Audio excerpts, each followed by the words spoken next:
Hit it. Microphone check. Baby, 1, 2, 3, 4. Ladies and gentlemen, boys and girls, you are now rocking with the best. It's not some baby. One time, still shining. Respect my swag.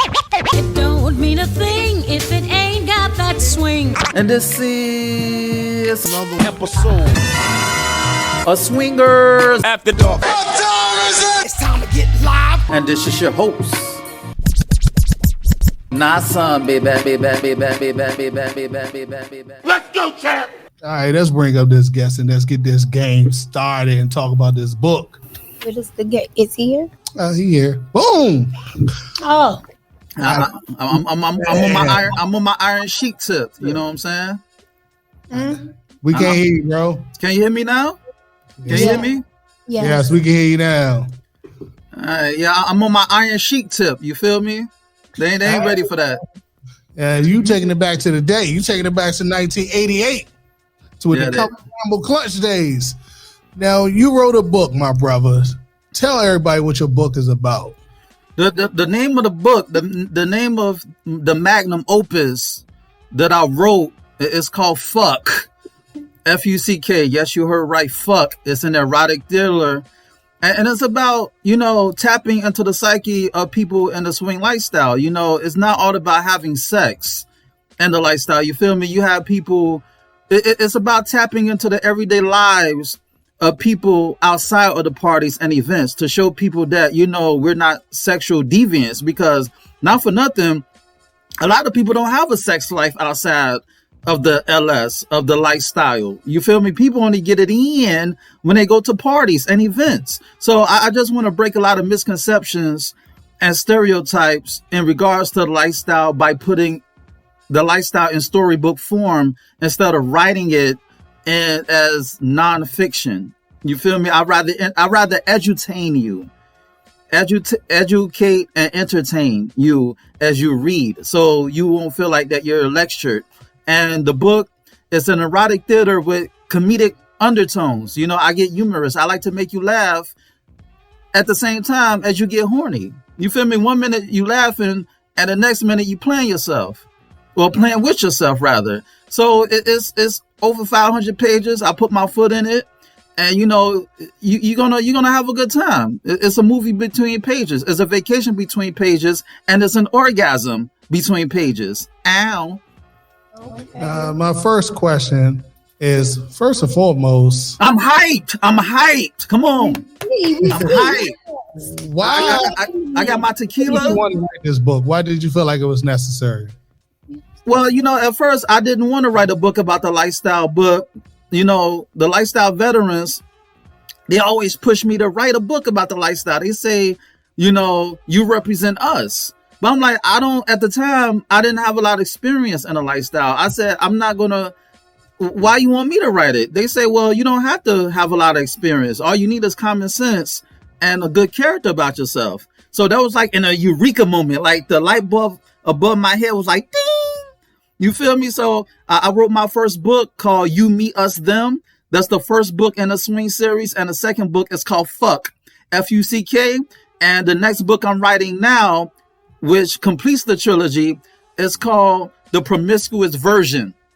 So that completes the trilogy. So, I'm a representative, or I won't even say representative. I'm an ambassador of the lifestyle. So I want to present the lifestyle to the world that it was never before seen. Besides all the sex and busting nuts, and like anybody could write that. I want to get into the minds of people in the lifestyle. You understand me? Because you have I know you met a lot of characters and a lot of personalities in the lifestyle, and you don't know what goes on behind closed doors that will make them act a certain way when you meet them or when you see them at parties. So I want to get down to the nitty gritty by digging below the surface so you can understand the method to the madness, so to speak. DC? So how misunderstood are you? Because I'm sitting here listening to you. You are very articulate in what you're saying. However, a few things that you said kind of caught me off guard. So I'm feeling it now. I want to read the book. But what will make you write something like that and know that it's going to be a lot of controversy. So how do you deal with that? I don't deal with it. You know, I'm not. You're not gonna be everybody cup of Henny. You feel me? It's like everybody gonna find something to criticize you about. Like you could save a baby in a burning building, but somebody's still gonna criticize you about not taking the fucking Pampers. You feel me? They're gonna criticize that why you didn't take the formula, why you didn't take the Pampers, why you didn't do this, why you didn't do that. So everybody's not gonna like you. So I moved to my own beat, baby. I moved to my own beat. So I understand that. That's what's up. Okay. So give me some advice. What would you tell me about your book if you wanted me to read it? Well, you can't skim through it. You know, you can't skim through it. I can. You can't. Oh, okay. Because I use a lot of imagery. I use a lot of metaphors and punchlines and similes. Like the way I write, I don't write like an author. I write like I'm performing. Like I'm using my words to perform. You feel me? I write to a beat. Subconsciously, when you read it, you're not going to know that I'm writing to a beat, but in the back of your mind, you see that the story has a flow. You understand me? So you just can't skim. You just can't. It's not fast food. You just can't eat it and then defecate it out. You understand me? You got to take your time. It's like sex. It's like foreplay. You got to take your time so the both of y'all can orgasm. If you rush into the shit, you're going to get your nut or he going to get your nut. And it's like, it's not going to work. Somebody's going to walk out disappointed. So it's like, you really got to soak into every sentence and every word, every paragraph, every chapter, whatever the case may be, so you can get the full grasp. Because the way I write like you trying to find an Easter egg. You feel me? Like every time you read my book, you're going to get something different from it. That's how I like to write it. That's what I like to couch certain words. So when you read the book 5-10 years later, you're like, oh shit, I just caught that. So that's why I like to write, because I used to rap and I was a lyrical dude. So I transformed that lyricism into my books without going completely over your head. I don't want to go completely Shakespearean on you, but at the same time, I want you to get something different from my book every time you read it. You feel me? It's like putting the medicine in the ice cream in the medicine.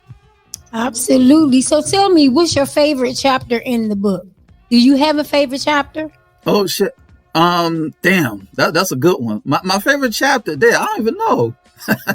I wrote like 69 chapters. I did that on purpose, 69 chapters. But what stood out to me the most is, you know, I can't give up if I give up the chapter, then people are gonna know the plot. It's kind of like what's that word? A spoiler. But I will say this: it is a scene between the uncle and the main character that shows people what manhood really is. You understand me? Manhood is not about how many chicks you could bang.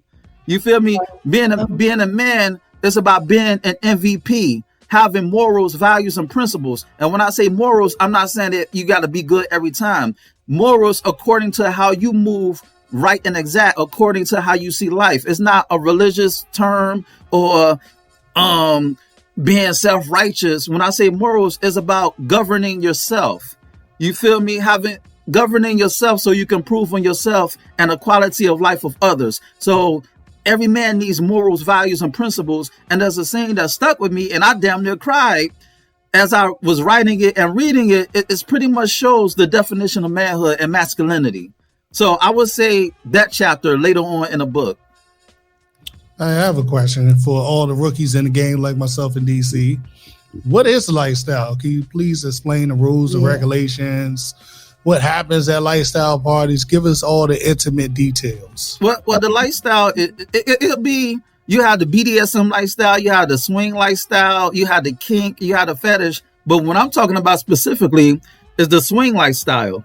You know what I'm saying? I got one scene that I love in the book. The one scene is a chick had went up to the bouncers and the chick was like, where's the BDSM room? And mind you, this scene is at a swing club. So the chick walked up to the bouncer and she was like, where is the BDSM room? And the bouncer replied, he said, this is the wrong book. And I put that in there because I'm showing you the difference between swinging and BDSM. And also I kind of threw like a jab because my book is not 50 Shades of Grey. You understand me? So I kind of, that's like the rap side of me, like throwing a subliminal. But, you know, as far as the LS, the lifestyle, I talk about the swing lifestyle specifically. And the one thing that you should not do is expect sex. You feel me? And you know what they say, expectation is the mother of disappointment. So you shouldn't, if you're a newbie, you should treat a swing party, a lifestyle party, or whatever the case may be, as a meet and greet. You shouldn't coming from I'm going to speak to the men. This is locker room talk. If you're a newbie and you go to a swing party, talk to the women as if you're talking to a regular chick on the street. You feel me? And if you're the type of dude who talk to women any way as you want, then I would say speak to them in a personal level. Get to know them. You feel me? Women appreciate when you get to know them. Women appreciate when you get up here, when you fuck their brain first. When you fuck the brain first, you get to the promised land, baby. So it's about get her to open up to you. Like if I approach a woman, I'm gonna say, I love your outfit. Where you get it from? Okay, I'm gonna give her attention so she can open herself up to me, so she can confide in me instead of looking at her like, damn, you can get it. Charlie, let's go to the playroom and get it in. Let's get down to the nitty gritty, itty bitty bang bang. No, I'm not gonna do that. I'm gonna get to know the chick because not for nothing, a lot of chicks I wouldn't want to fuck with anyway. She could look good, but inside she's ugly. You understand me? So it's twofold. You want to get the woman to open up to you, and at the same time, you really want to get to the point where if you really want to deal with this shit, because there's a lot of bugged out females in the lifestyle. So you may not want to deal with this shit anyway. So it's all about dealing with women on a personal level, getting to know them. Like pretend that you're not at a swing party or at a fuck party. Pretend you're in church, goddammit. You feel me? That's why I say pretend you're in church. All right. My next question is, what is the craziest thing you have seen at a party? Oh, I saw a dude get pegged. That was some wild shit. I saw a dude get fucked. You see, we rookies. So what is pegging? We don't know what that is. Pegging, for all my vanilla folks, pegging means, when a chick wears a strap on and, she digging a buried treasure of a dude, pretty much she's fucking a dude in the ass. You feel me? And I heard about it. Trump. I heard about it, but real talk. I heard about it, but when you see it, it's like, damn. And it's crazy. Like a lot of people got their kink. I get it, but it's not my cup of Henny because it's like, it's kind of emasculating. You feel me? Well, to me, it's not even kind of, it is, but that's just my perspective. If you like it, do your thing, but it's emasculating to me, especially the history. I'm not going to get deep, but it's emasculating to me. And it's like, it's not my cup of Henny. Yo, I'm doing a penetration. If anything, shorty bend over and let me, dig in them guts. So if anybody gonna get pegged, it's the real thing to a chick. You feel me? So that was the wildest thing that I saw. Yeah, that's real deep. So I have a question. Yeah, no pun intended on the deep part. And she made real deep. Yeah. Listen, I'm gonna go deep enough that I'm gonna come on your lungs. Ow. So that's what I'm talking about. You feel me? In the world, some of these things that you're saying I've never heard in my life, and I'm 43 years old. Yeah, I never heard of that stuff. Even DC, we rookies to the game. No. You're not 43, baby. Baby girl, you're not 43. You 45. Ow, keep going. You 45. Oh, thank you.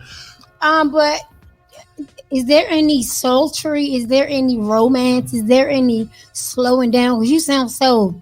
Like I'm ready to just bang you out. Like I can't be a boring guest. Like you want me to get my dry eye on like the teacher from the Wonder Years and from Ferris Bueller Day Off. You want me to dry eye? This is the course on the board. 1 + 1 = 2, and we gonna carry it by 6 and make it like you do. Okay, I'm gonna get my presidential one. Yeah. So yeah.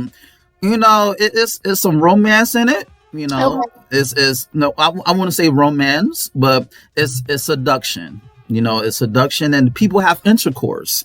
People have intercourse where they seduce each other by having a conversation, and then they get to know each other, take off each other clothing, and then they have a conversation and listen to rhythms and music, and then they do what grown folks do. So it's not about wham bam, thank you, ma'am. So sometimes you gotta finesse the loving, and sometimes you gotta go full speed ahead. But I got different speeds for everybody. You feel me? Mm-hmm. Wait, hold on for a minute. Like you got the school zone, the 25-15 school zone. Then you got the expressway. Then you got the regular 35 miles per hour on the regular street. So it's different speeds, baby. Different speeds. In my book. Never heard of this before, so I'm just listening. I'm learning. I got something for everybody. I even got something for you. You feel me? Oh, okay, I'm listening. Okay, Yes. I got a question. We're rookies. We're learning the game of whatever goes on at these parties. So it's my first day there. What guidelines should I follow day one stepping into a party? How should I prepare myself? Well, you need some fucking common sense. That's first and foremost. If you don't have common sense and you don't have the maturity, then don't go. But you should go to a meet and greet so you can fellowship with people. You feel me? You should if you're a newbie, you should go to a meet and greet first and find out who are reputable people in the LS. Because not for nothing, I would say you should go to the vets, but a lot of vets need vetting. You understand me? And it's not your age, it's your wisdom and your experiences. And a lot of people say, well, age, I'm older than you, I know more than you. And I'm like, shit. Listen, just because you got perfect attendance, that doesn't make you an A student. You got to put in the work, baby. You feel me? Just because you work somewhere for 20, 30 years, that doesn't make you a CEO. You got to work in a letter or get your own shit. So you have to sit back. You have to sit back. It's like when I go to a basketball game, I don't like to sit in the lower bowl of the stadium. I like to sit all the way up top so I can see the game. So I can see the game in its totality. And that's how you should treat the lifestyle. You should shut the hell up and look at the movers and shakers. Because just because you have a title, that doesn't make you influential. And when you walk in a room, the first thing you should do is look, listen, and observe. And then when you should watch how people move. And if you think that people are moving right and exact according to your moral compass, according to your satisfaction, then you should build with that person. But a lot of people are not vetted nowadays because social media made everything wide open and everybody and their mama could go to a party. Everybody and their mama got groups nowadays. So it's a free for all. You don't know the difference between a swing party and a fuck party or a meet and greet that's masqueraded as a swing party because it's a paper chase. Everybody want to chase the bag. You feel me? And I would say go to a meet and greet first. If you're real serious about the lifestyle, you should build with people on social media and go to a meet and greet first, so you can know if it's for you. I have a question. All right, say a bizarre world. You a single man and you're looking for a male mentor to mentor you in the lifestyle. Who will you recommend to be your mentor? Well, I would go into groups. I would go into groups and see what they're talking about. I was, because a lot of people say that, well, it's only Facebook, it's only Twitter, it's only Instagram, it's only social media. Well, you got to realize that social media is just an extension of you. So even if you're trolling, even if you're playing on social media, it's like, what are you playing about?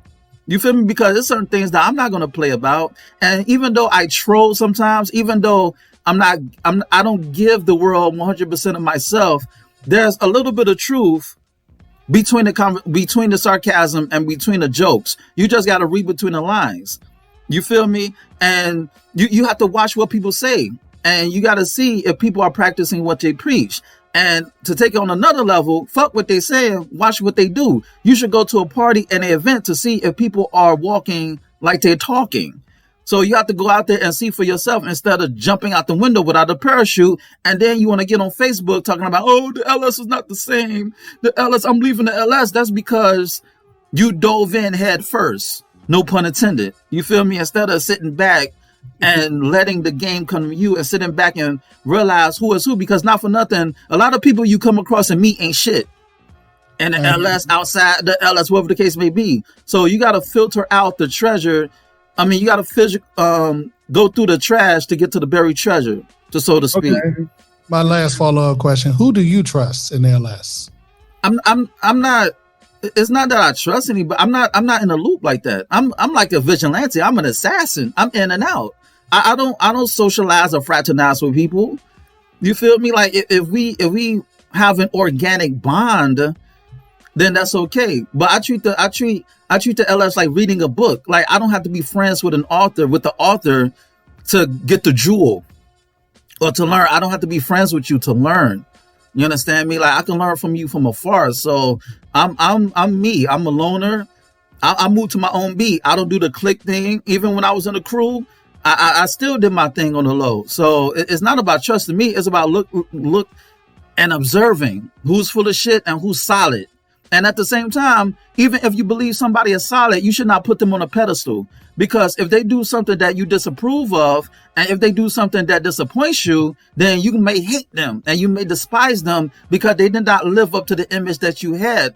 So it's about you eat the fish and spit out the bones. Just because I go to the restaurant, that doesn't mean I'm going to order everything from the menu. I'm going to order something that's to my taste. So that's what you should do when you come into the swing lifestyle. You should take bits and pieces from everybody. Everybody is like a college, and the lifestyle is a university. Like I graduated from the School of Communications, but I still had to go to the English department. I still had to go to the math department. I still had to go to this department, that department to get my degree.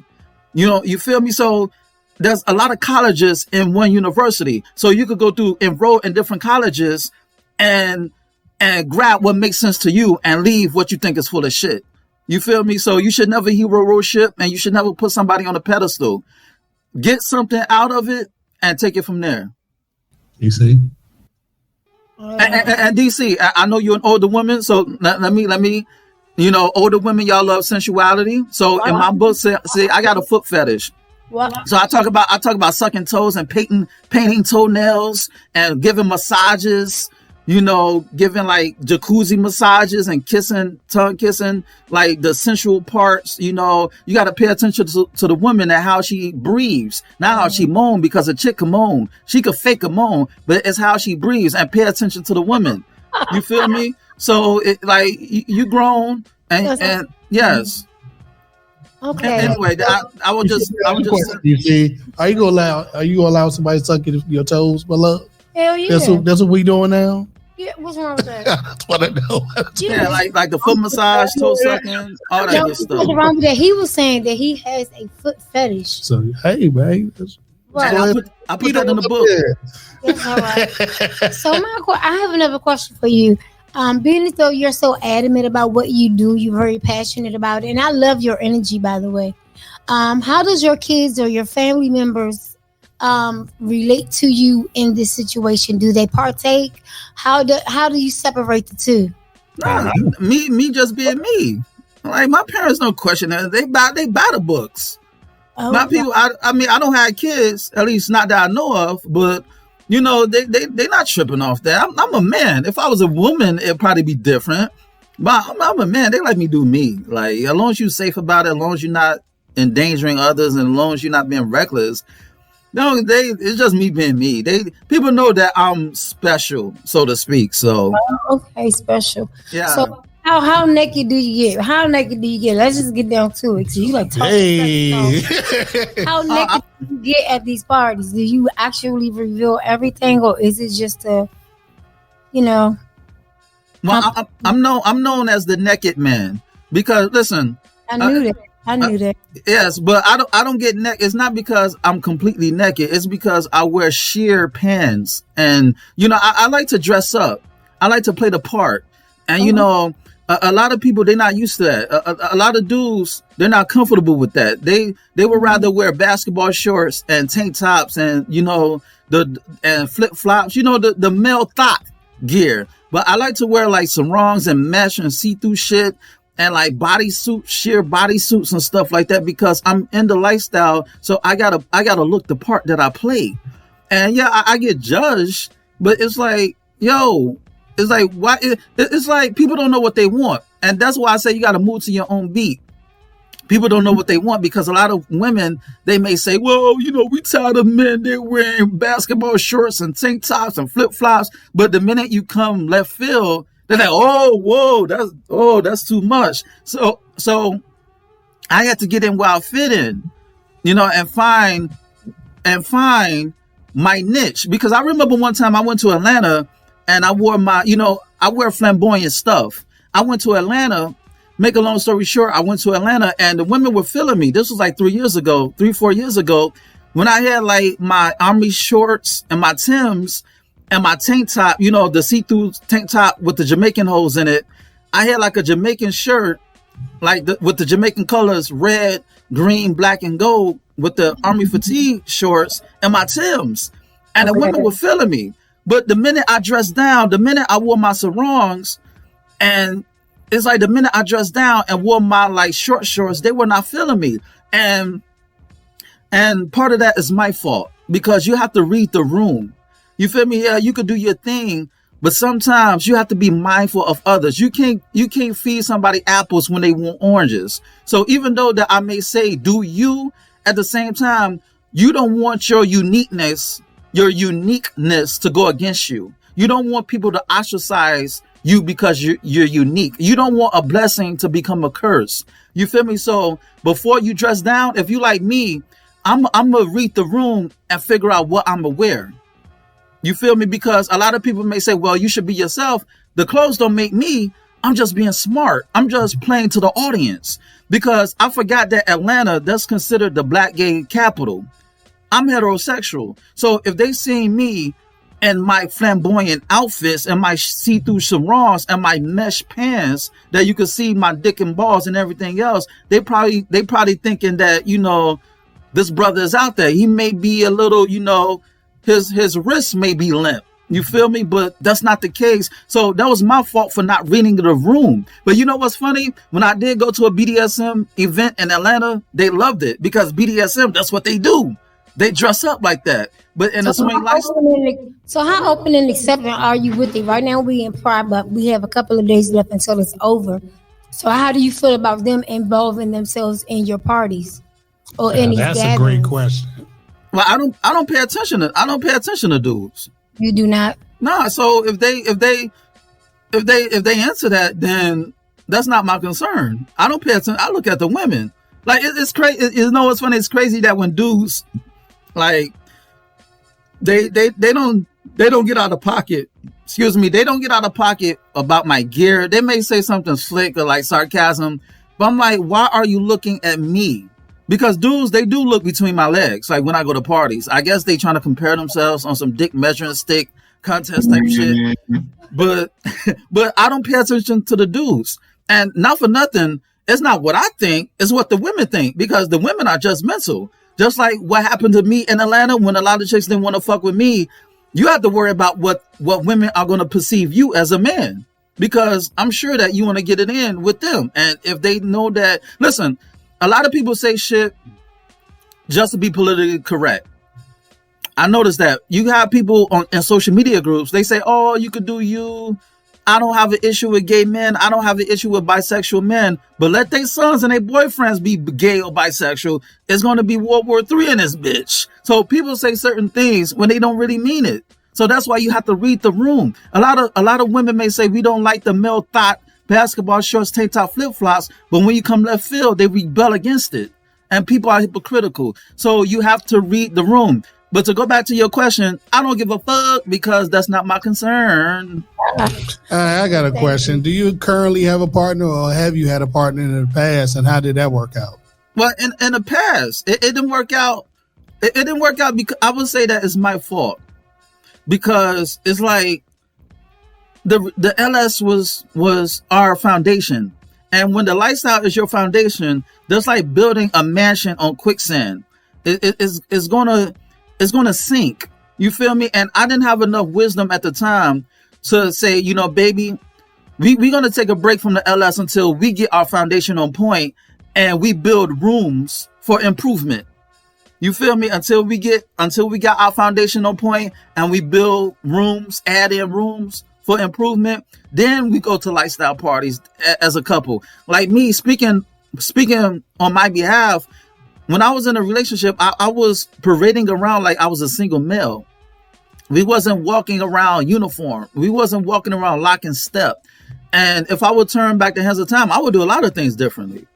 You know, I would do a lot of things differently because, you know, the lifestyle could break you up. I seen this lifestyle break up couples because it's like, listen, this is what's gonna happen at a lot of lifestyle parties. You may see somebody get in a session that night, and then the next morning at checkout, they're in a whole relationship. Just because the sex was on point. They're in a relationship because they got that nut. Not because they knew that person. Oh God. You feel me? Exactly.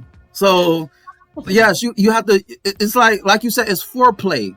A relationship is foreplay. You have to get to know the person to you got to when you get in a relationship and a lifestyle, take a break. Like, do vanilla activities. Vanilla and lifestyle terminology means you're not in the lifestyle. Do what everyday Tom, Dick, Jane, and Jerry does. You feel me?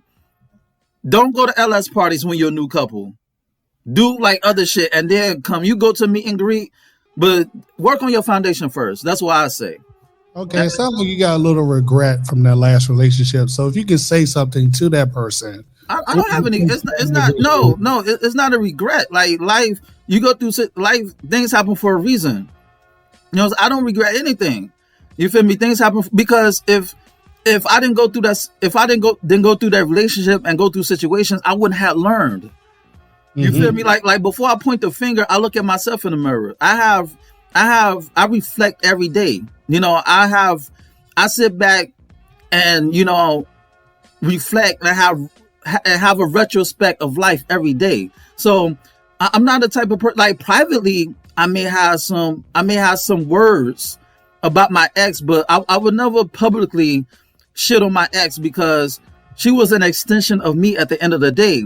And I'm a point the finger at me because there's certain shit that I didn't do right and exact. There was certain stuff that I fucked up at. You feel me? So I would rather publicly say about my mistakes than try to shit on that person. You understand me? Because at the end of the day, that's not going to do anything. You know, it's crazy. A lot of people put their exes or their currents on blast. I'm like, if he's a clown, then what does that make you? You dealt with that person.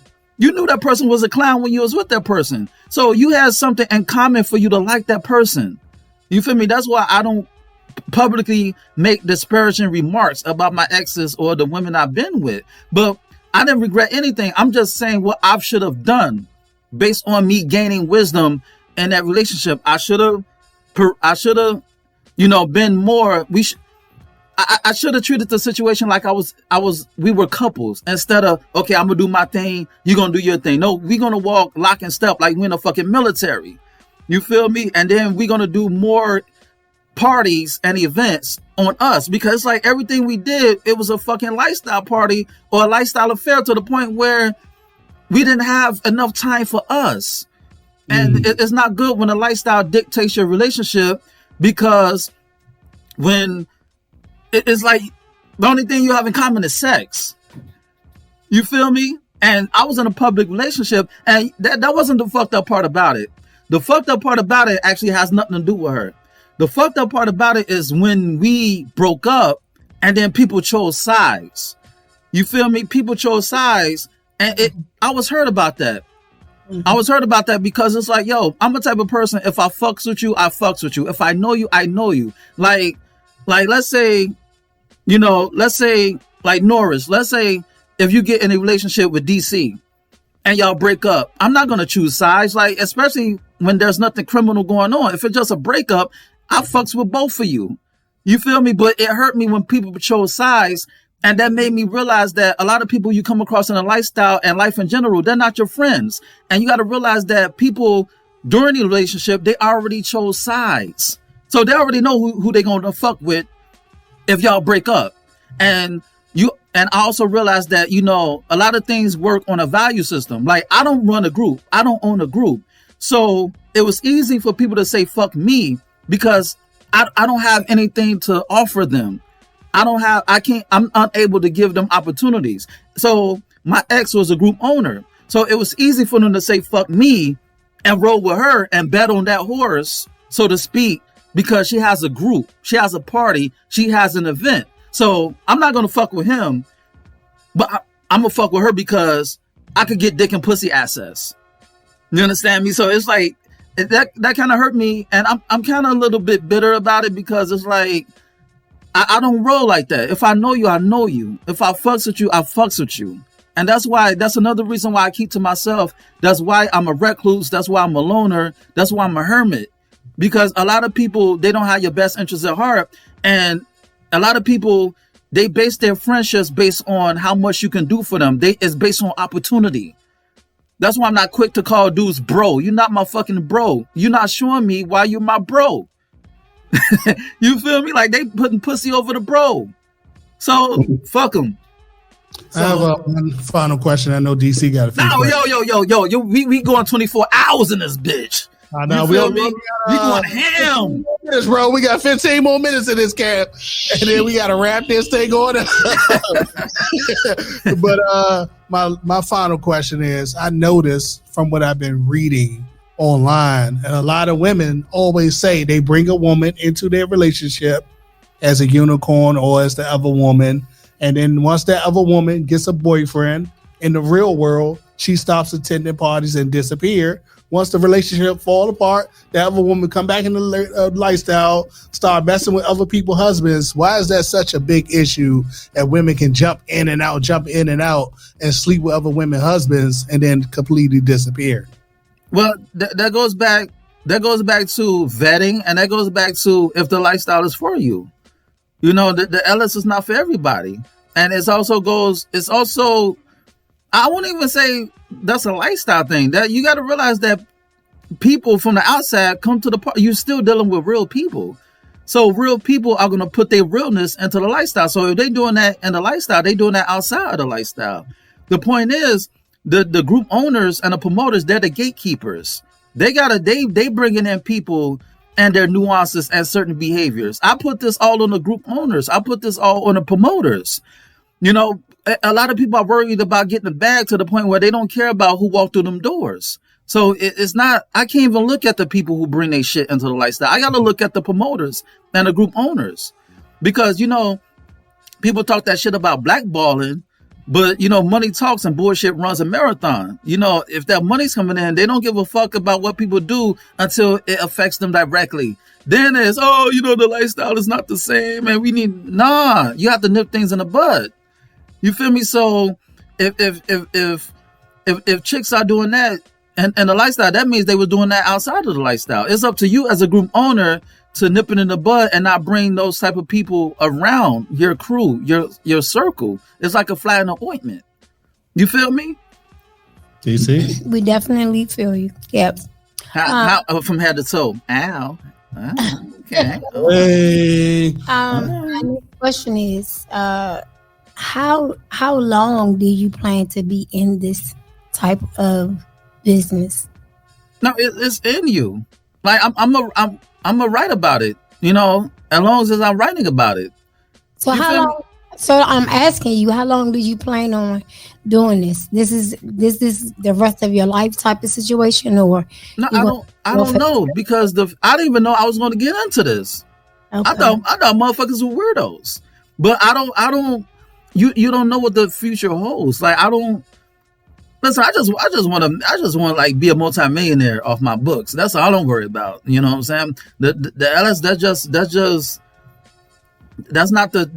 shouldn't be the totality of you as a person. You know, it's recreation. But people take it serious. Like people threaten people online and fighting and this and that. I'm like, yo, I see more. It's more peace on the vanilla side, on the non-lifestyle side than the lifestyle side. It's like a fucking insane asylum when you go through into the lifestyle. All of us here are considered vanilla, right? Yeah. Yeah, we vanilla. We're innocent bystanders. Right. Well, I do have a question. We don't know. Have you ever seen anyone falsely accused of like rape or anything like that at these parties, or not just on social media when people put people on blast? And I'm like, if it's that serious, you should go to authorities.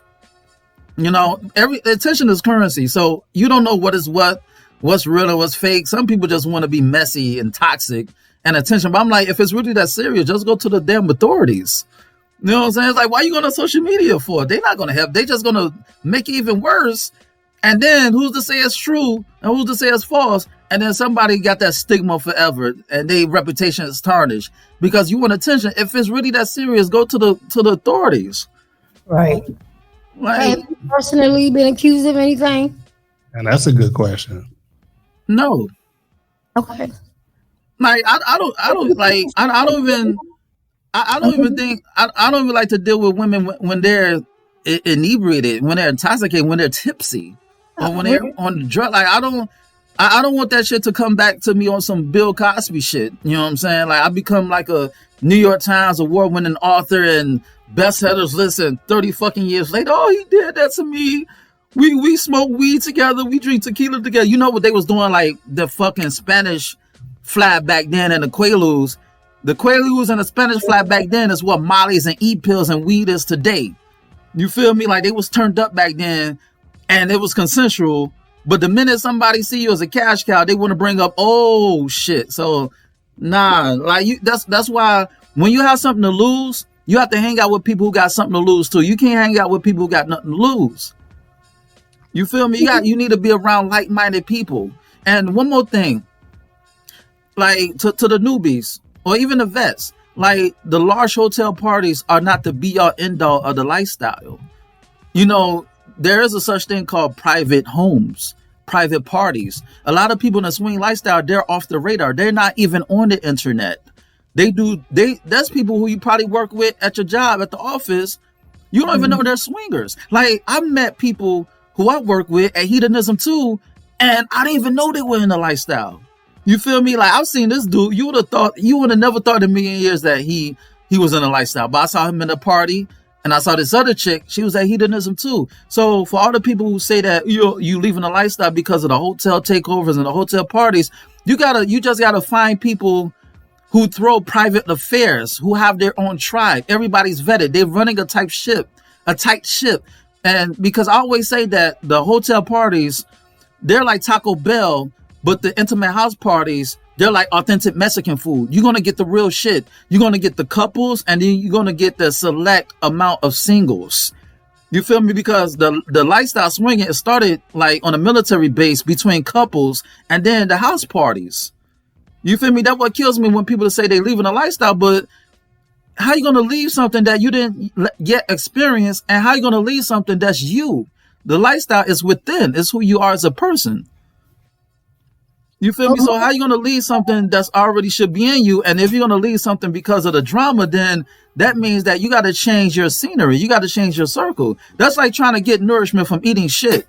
Like you convincing yourself that you're going to get nourishment from eating shit. But if you don't change your diet, if you don't like eat more plant-based food, then what you think gonna happen? I'm saying though, like, are you surprised? No, definitely not. So, excuse me. I'm a little hoarse right now. I was getting ready. Listen, you need some of this tequila. You hoarse? You need some of this tequila right here. You need to put some honey. Is that what you on right now? That's yes. That's why I'm hype. Yeah, I got this tequila. We straight over here, baby. We straight. Jose Cuervo. I'm you feel me? You're nothing about that. That's way before your time. You're nothing about that. That's way before your time. Anyway, keep going. Hey, where can people find the book or buy the book? That's the most important question. Listen, the name of the book is called F.U.C.K. F.U.C.K. I'm author Nas Son, like Nas Son, but instead of S-O-N, it's S-U-N because I shine bright, baby. And that's N-A-H''S-U-N. Nas Son is called F.U.C.K. It's on ebook right now. You get on Nook, Kindle, iBooks, Google Play, or anywhere ebooks are sold. And you can check out my podcast. It's called Swingers After Dark podcast. You can't forget that. Just put Swingers After Dark, and I'm Googleable. That I'm gonna put it to you like that. Just Google Nas Son, N-A-H''S-U-N, and you're gonna get an amalgamation of things. Yo, I'm so popping right now that I'm beating out a Korean pop singer. Her name is Sun Na, and I used to be annoyed. I used to like Google my name, Nas Son. I used like this Korean lady, like this Korean jazz singer used to come up, but ever since I've been on my Grussel, I come up. It's my shit now. I run shit. So when you Google Nas Son, you're going to get me first. Then you're going to get the broad later. Shout out to her, though. All right now. So you see Nas Son. You see? I wasn't lying. When you Google Nas Son, the first thing you see is me. But like a few years ago, you saw her. But I knocked her out the box. You feel me? You know what they say? If you don't grind, you don't shine. And they don't call me Nas Hum for no reason. Ow. Ow. All right, bro. What final keys to lifestyle success can you give us real quick in a few minutes or less? No, just have some common sense and look. Have some common sense. Look. Ask before you touch. Have some common sense. Ask before you touch. And don't have expectations. You know, and don't just treat it like you going to church. You know, it has to be sacred. You know, it has to be sacred. It has to be something that you want to do, because a lot of dudes, they see even women.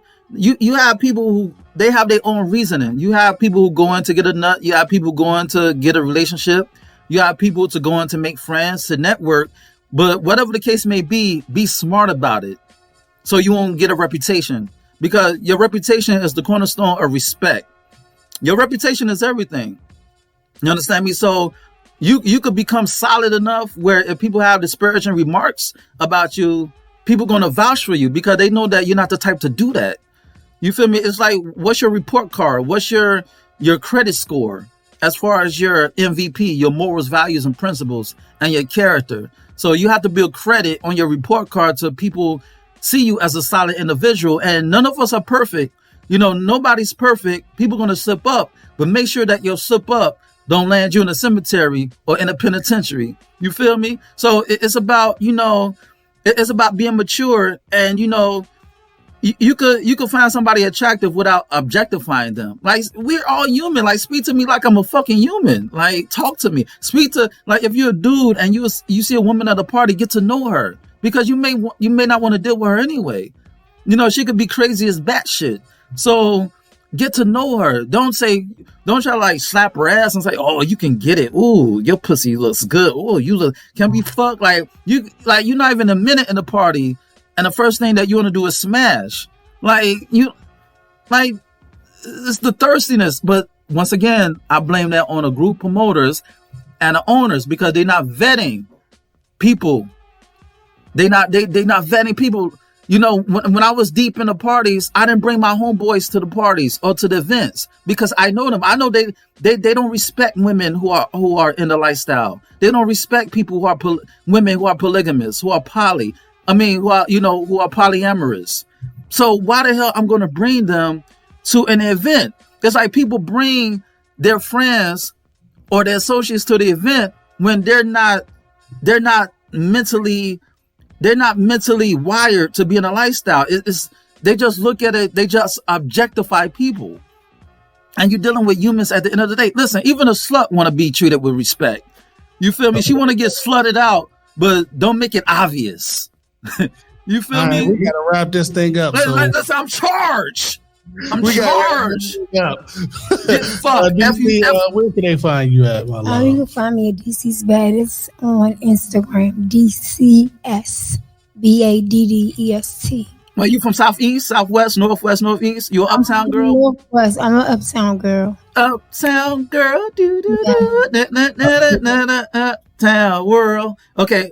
So you remember like Rayford Edmonds and what was his name? And Wayne Perry and all them. Wayne Perry and all them. Of course, yes. And where can you find you at again, good brother? You can catch me. Not son. Just Google Not Son, NAH''SUN, and check out my F.U.C.K book, F.U.C.K, the F.U.C book by Not Son, and check out my podcast, Swingers After Dark. And shout out to DC. I love DC, especially the Ethiopians, the Ethiopian women. Even though they got a lot of head on their shoulders, even though their foreheads is like off the chains, but they still look good though. But shout out to I love the go-go music. How you want to shout out? Hey, I'm not going there. You're not going to get me canceled. We close shout out a beautiful black woman. It's the same thing. Listen. I love Willie K's. I love my sisters, but the reason why I say that, because DC and Maryland, they're known for the Ethiopian community, so that's why I specified that. Come on, really? Why would I hate myself? Listen. When people ask me what I'm mixed with, I'm mixed with black and blacker. Real talk. So don't get that fucked up. I love my sisters. I love she's a queen to Listen, I miss my calling as a singer. So don't laugh at me. I sound like Luther Vandross in the shower, motherfucker. So yeah, I love my DC women. Go, all that good. The Wharf, Willie K's, all that good shit. All right. But wait, hold on. But y'all need to name. Wait, hold on. Y'all, wait, hold on. Wrap this thing up, bro. Hold on. Wait. Before we leave, y'all listen. Y'all need a nickname for y'all fucking football team. You feel me? I don't like to say the Washington football team. We gotta wrap it up because I don't get football.